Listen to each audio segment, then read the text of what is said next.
Sergio es operario en una fábrica maderera en la que trabajan 10 personas en su misma función.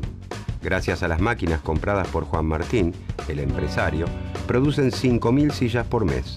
Un día, Sergio se pone a hacer cálculos y se da cuenta que sus necesidades básicas y de esparcimiento se cubren con el valor de 150 sillas. De este modo, el salario mensual que lo dejaría satisfecho sería equivalente a 150 sillas. Pero Sergio produce alrededor de 500 sillas en ese lapso de tiempo. Entonces razona. Si pudieran prescindir del empresario, él y sus compañeros se limitarían a producir 150 sillas cada uno, es decir, 1.500 sillas en total. Entonces, cubrirían sus necesidades y podrían irse a su casa habiendo trabajado tal vez 2 horas diarias. Podrían dedicarse el resto del tiempo al ocio o al esparcimiento. Entonces, ¿qué teoría podrá ayudar a Sergio y a sus compañeros a hacer esto posible?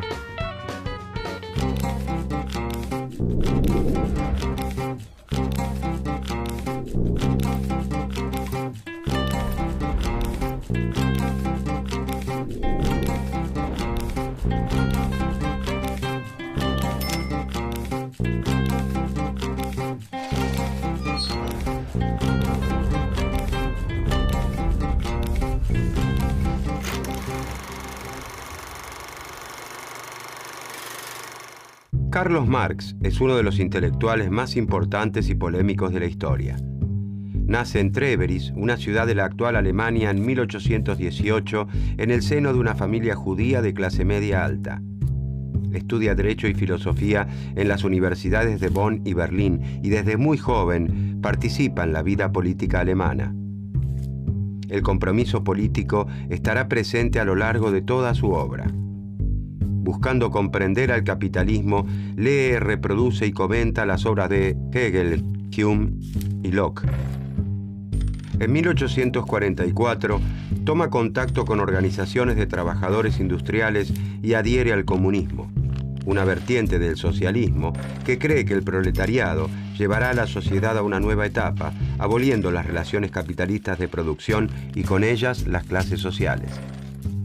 Hacia 1845, perseguido por el gobierno prusiano, Marx emigra primero a París y luego a Bruselas. En 1848 publica junto a Federico Engels el Manifiesto del Partido Comunista, uno de los libros más leídos de la historia de la humanidad. Deportado, en 1849 se instala en Londres, donde se dedica a estudiar economía, fundamentalmente a los economistas clásicos Smith y Ricardo, mientras vive en la pobreza. Después de consagrarle más de 14 años de estudio, Marx publica en 1867 el primer tomo de El Capital, Crítica de la Economía Política. En El Capital, Marx explica el mundo de la época estudiando cómo se producen y distribuyen los bienes para satisfacer las necesidades humanas y cómo lo hicieron otras sociedades a lo largo de la historia.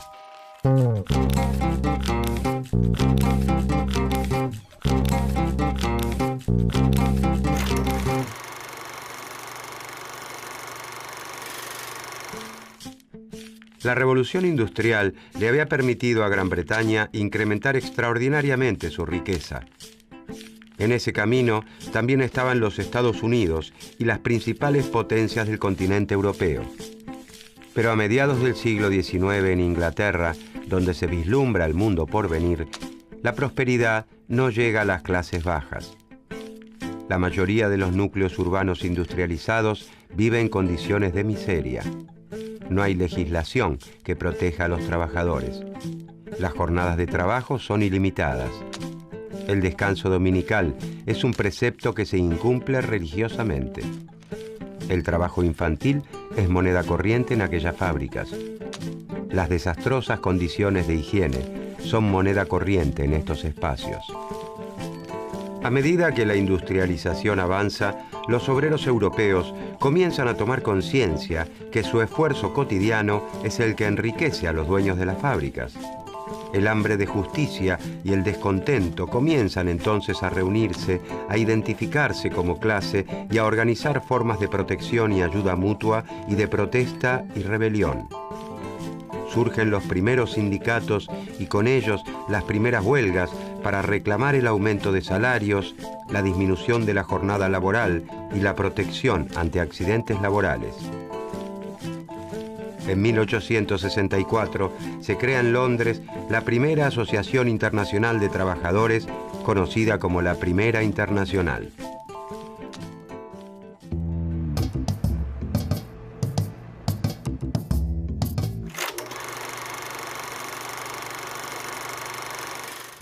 Tal como lo habían hecho Smith y Ricardo, a quienes él llama clásicos, Marx entiende al mercado como un sistema con sus propias leyes de movimiento y trata de comprenderlas.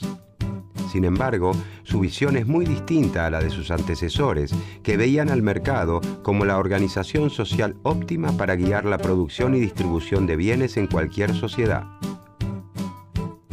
Marx comprende que el mercado es la principal institución de un orden social, el capitalismo, y que éste, como todos los órdenes sociales previos, tuvo un origen que debe explicarse y un fin que puede deducirse de su propio funcionamiento.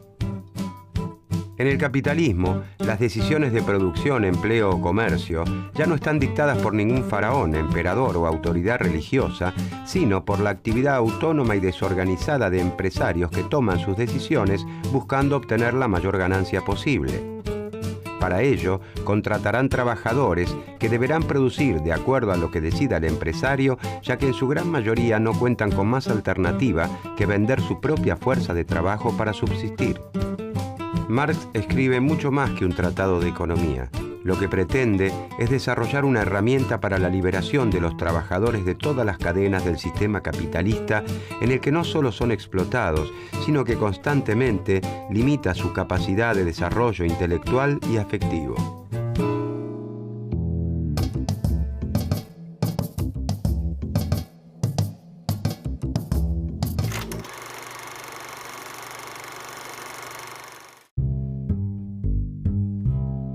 Los pensadores clásicos sostenían que el precio de los bienes dependía del trabajo que requería su producción. Cuanto más trabajo se requiera en una sociedad para producir un bien, mayor valor tendrá. Marx continúa esta línea de análisis, pero agrega que los bienes del trabajo humano no siempre fueron hechos para un mercado y tuvieron precio. El acto de comprar y vender, que tan natural parece, era una actividad marginal para muchísimas sociedades primitivas. De allí que para Marx, el elemento fundamental de la economía capitalista es la mercancía. Mercancía no es sinónimo de producto o de bien. Los productos y los bienes, las cosas útiles, han existido en todas las sociedades. Mercancía es todo bien que tiene un valor de uso y un valor de cambio. La mercancía es un valor de uso porque resulta útil y un valor de cambio porque se produce con el objeto de la venta. El lavarropas, que exhibe la casa de electrodomésticos, la mesa, que se vende en una mueblería, los cosméticos del catálogo que nos muestra una compañera de trabajo, todas son mercancías. El dinero desempeña un rol muy importante aquí, ya que actúa como un equivalente universal que traduce el valor de cambio de todas las mercancías y permite conservar y acumular ese valor a lo largo del tiempo. Existen muchos objetos útiles que no son mercancías. Se producen para satisfacer las necesidades de quien los crea, sus amigos, sus familiares. No son mercancías porque no se producen para la venta. Por ejemplo, cocinar una torta de cumpleaños para el primer nieto o prepararse un sándwich como vianda en el almuerzo.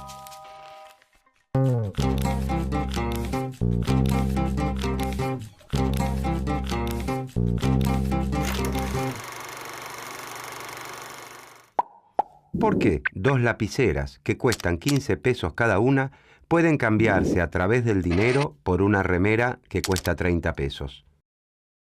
Si las comparamos, las mercancías son todas distintas, satisfacen necesidades diversas. Una lapicera tiene la utilidad de permitirnos escribir, una remera la de vestirnos. Para que exista el deseo de cambiarlas entre sí a través del dinero, los valores de uso deben ser distintos. No tendría sentido cambiar una remera por otra. Queremos cambiar remeras por lapiceras. Todas las mercancías se igualan en el intercambio o compra-venta. Si una lapicera cuesta 15 pesos y una remera cuesta 30 pesos, dos lapiceras son iguales en algo a una remera. ¿Por qué la remera se iguala a dos lapiceras y no a 5 o a 15? Porque tienen algo en común y de la misma magnitud. Marx afirma que existe una sustancia que las iguala aunque no la podamos ver. Y esa sustancia, según Marx, es el trabajo humano. Los trabajos para fabricar remeras o lapiceras, por más diferentes que sean en lo concreto, pueden reconocerse como trabajo en general o trabajo abstracto. El trabajo humano abstracto es el gasto de músculos, nervios y cerebro que se realiza en la actividad laboral.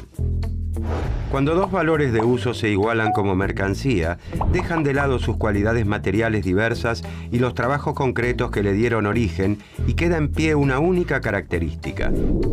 Todas las mercaderías son la materialización de cierta cantidad de trabajo humano abstracto.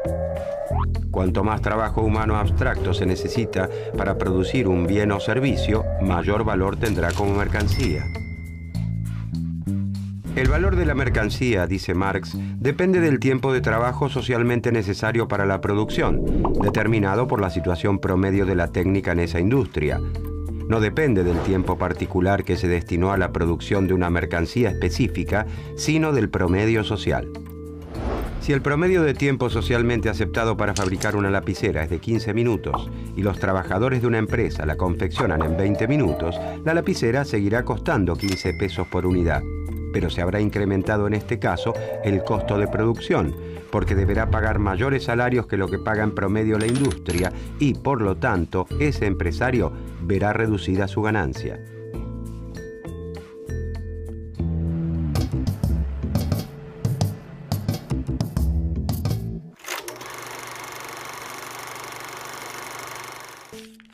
El objetivo del empresario capitalista, el motivo por el cual invierte, es conseguir una ganancia mediante la venta de los productos de su empresa, es decir, vender los bienes a un valor superior a los costos que ha requerido la producción.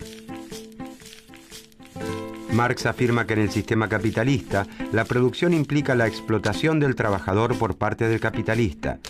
No importa que un patrón individual pague buenos salarios, participe de actividades de beneficencia o que sea una buena persona, padre afectuoso o amigo entrañable. En tanto capitalista, es un explotador, porque paga a sus trabajadores apenas una parte de lo que ellos producen. Para Marx, en una economía donde no existiera la división de clases entre capitalistas y trabajadores, en la que todos fueran productores independientes dueños de sus herramientas, el trabajador recibiría todo el producto de su esfuerzo. El panadero, el herrero y el zapatero cambiarían sus mercancías por dinero para inmediatamente conseguir las mercancías que necesitaran, y las mercancías que obtendrían tendrían la misma cantidad de trabajo incorporado que la suya. Así, según la teoría de Marx, si para fabricar una puerta se requiere un día de trabajo y para un par de zapatos alcanza con media jornada, el zapatero debería entregar 2 pares de sus calzados para que el carpintero le entregue la puerta. Pero en el régimen capitalista de producción, los dueños de los medios de producción, como las plantas fabriles, las maquinarias o los instrumentos de trabajo, son los capitalistas. Los trabajadores venden su fuerza de trabajo en el mercado a cambio de un salario para poder vivir y mantenerse. Siempre hay practicantes de oficios independientes, pero la tendencia indica que son reemplazados por la organización empresarial. Mucho más cuando aumentan los costos de sus herramientas de trabajo y un trabajador independiente ya no puede adquirirlas. La burguesía o clase capitalista es la dueña del capital. Capital es el dinero que se utiliza para obtener más dinero. El capital productivo es el que invierten los capitalistas en la compra de medios de producción y fuerza de trabajo para producir mercancía, obteniendo así una ganancia. La búsqueda del lucro es el motor de la sociedad capitalista. El capitalista produce porque espera obtener un plus luego de la venta.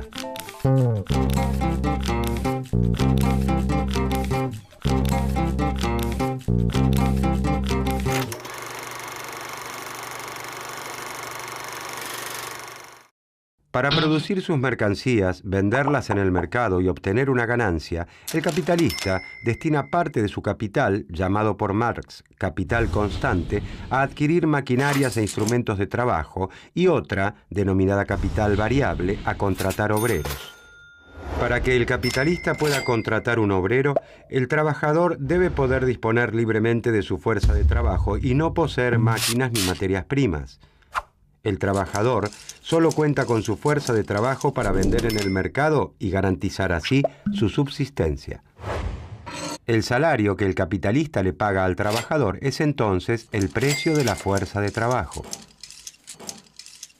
El valor de cambio de una mercancía está dado por el trabajo que a una sociedad le cuesta reproducirla.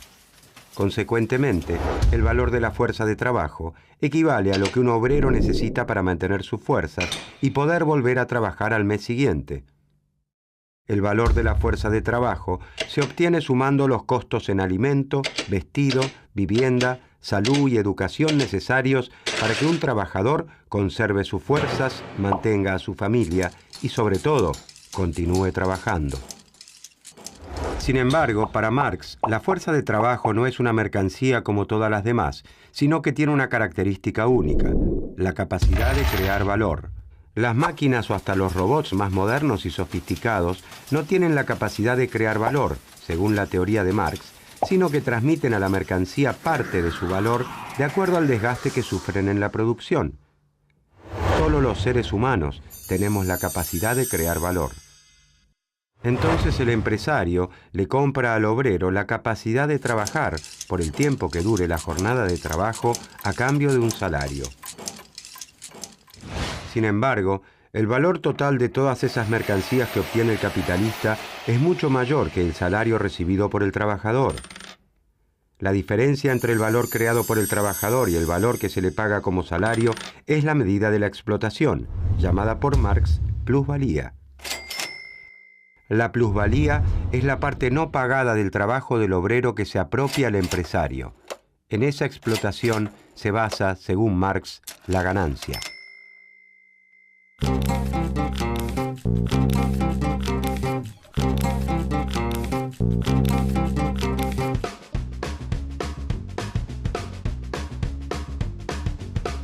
La fábrica de sillas donde trabaja Sergio junto a otros 9 operarios produce 5.000 sillas por mes. Con el producto de solo 1.500 sillas, Sergio y sus compañeros cubrirían sus necesidades y podrían volver a sus casas tras trabajar solo un par de horas diarias. Sin embargo, el contrato laboral le permite al empresario Juan Martín disponer de 8 horas diarias de trabajo, es decir, de 6 horas más que las necesarias para cubrir el costo salarial. Luego de pagar los salarios equivalentes a 1.500 sillas a Sergio y a sus 9 compañeros trabajadores, Juan Martín, el capitalista, dispone de 3.500 sillas más para vender en el mercado que le representan su ganancia.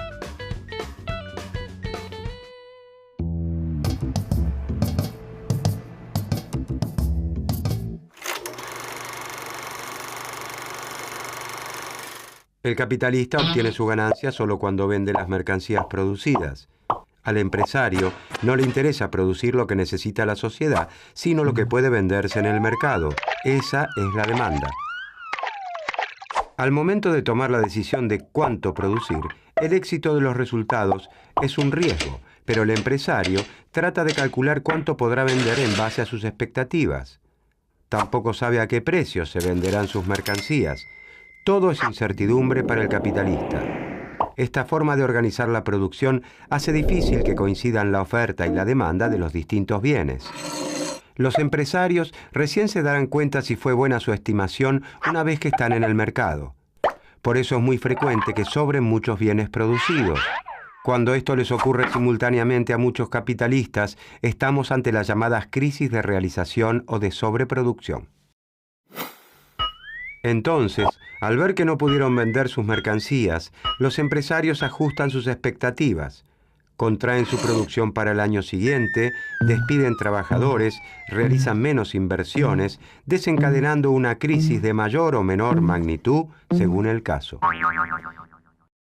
En el capitalismo, dice Marx, Las crisis no son fenómenos aislados a los que sigue una recuperación, sino que muestran una contradicción inherente al régimen capitalista de producción. Son inevitables.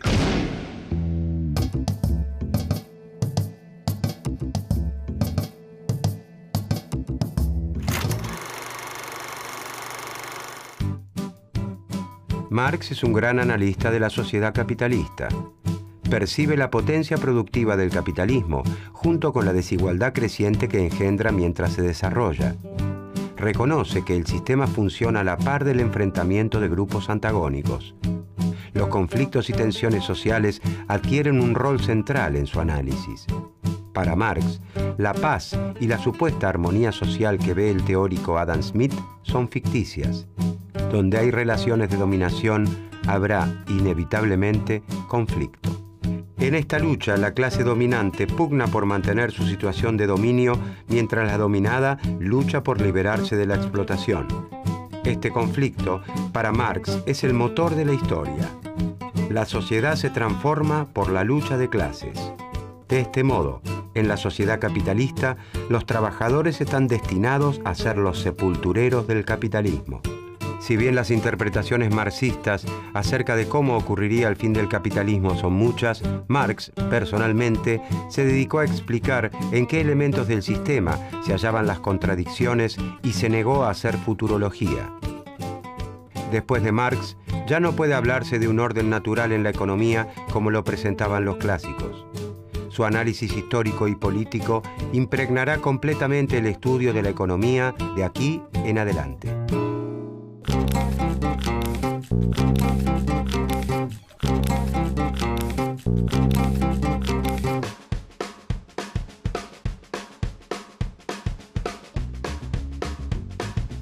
Los trabajadores de la fábrica maderera produjeron 5.000 sillas, porque el empresario Juan Martín había estimado que las vendería fácilmente en un mes. Juan Martín se sentó a esperar las ganancias y el mercado lo sorprendió. La demanda efectiva fue de 6.000 sillas. Como primera medida, Juan Martín anuncia que venderá su producto a un precio más alto y para el próximo periodo anuncia que fabricará 6.500 sillas. Como la situación se repite en todas las industrias del sector, todos los empresarios quieren contratar más trabajadores. Sergio y sus compañeros se organizaron y movilizaron. Ahora están en condiciones de reclamar un sueldo más alto.